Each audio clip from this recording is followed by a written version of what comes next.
Progressive overload.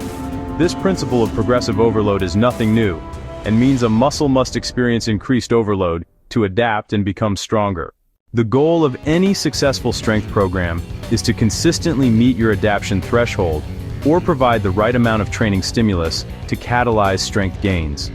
The adaptation threshold adheres to the principle of individual differences and is different for everyone, and includes, but is not limited to the followed: age, training status, recovery, nutrition, pharmaceuticals, sex, muscle fiber makeup, psychology.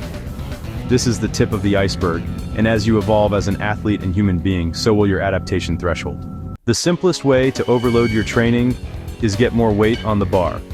Often, athletes design a theoretically advanced training plan for themselves and go backwards in strength.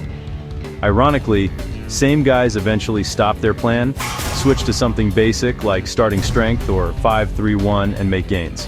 Why? Because they, accidentally or not, thrive on a basic program built on progressive overload. Sounds simple, but eventually the progress stops. Let me explain.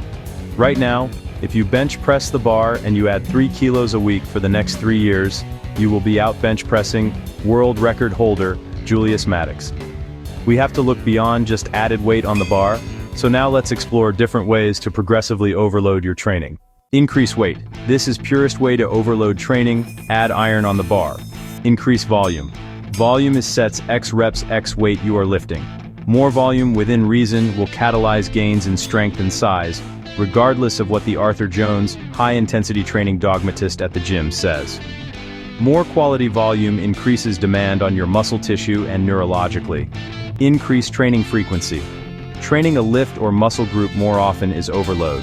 Increased frequency works extremely well with lagging, weak body parts and with slow gainers, lifters with predominantly slow twitch muscle fibers.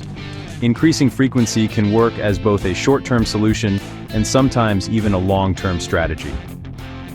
Increase density.